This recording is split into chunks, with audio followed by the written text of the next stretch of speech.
For this week's podcast on English.com, we're talking about another popular symbol of Britain, the postbox. So, Jackie, why do you think they're so popular? It's interesting, isn't it? Because there are 100,000 postboxes in the UK, so they should be a rather boring everyday object.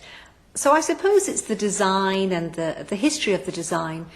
The postboxes that we see today on the street corner are still based on the original 1859 design. That's almost 150 years old.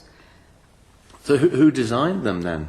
Well, the very first postboxes, they've been in use since 1852. They were green and they were put in the market square in Jersey, and a local engineer in Jersey designed them.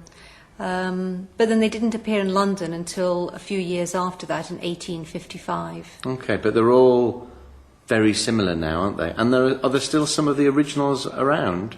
Not the very first ones, no. But the ones in Jersey are still very, very old. But the ones today, they're all red, aren't they, the ones in the UK, just like the buses. Although there used to be all sorts of different colours, didn't they? Yes, red became the standard colour, like the buses, in 1874. And it took 10 years to repaint them all. And there's certainly a lot of history connected to postboxes, isn't there?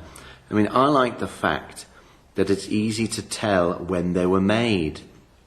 I think if you look at some of them, you can see the letters VR on them, which stands for Victoria Regina. That means Queen Victoria. And so if you see that, you know that the postbox was built before 1901. Yes, so she died in 1901, so those ones are well over 100 years old. And the initials are easy to spot, aren't they? Because they're on the front of the postbox. And if you look closely, there's sometimes a crown you can see as well. Yes, because I think the crown is still the symbol of the post office in the UK. The Royal Mail. Yes. So Queen Victoria, she died in 1801. 1901. 1901, sorry. So she was followed by King Edward VII. So the ones built during his reign have ER on them. Yes, and it's easy to know that they're not the modern ones from the present Queen Elizabeth, because if you look carefully, you can see the number 7 in Roman numerals, so that's ER7. So ER7 is King Edward, and ER2 would be the present Queen Elizabeth. Yes, and the initials can be quite fancy as well.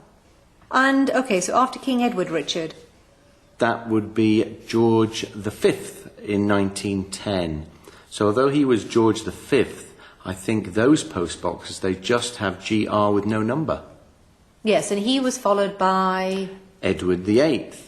Now, he was only king for 11 months, so therefore there weren't very many made with ER8 on them. They're really quite rare. But we spotted one, I think it was near your sister's house. Bit surprising, that one. But yes, there are still a few around. But after him, George VI, he was around for longer, wasn't he? 1936 to 1952. So there's quite a few GR6s. And finally, we're on to Queen Elizabeth II, ER2. She's been queen since 1952. So, of course, plenty of those, including some fat double postboxes as well, you can see. Yes. So a little project for listeners in the UK. The next time you pass a postbox, can you identify in whose reign it was built? Okay, thanks a lot, Richard. Okay, bye-bye.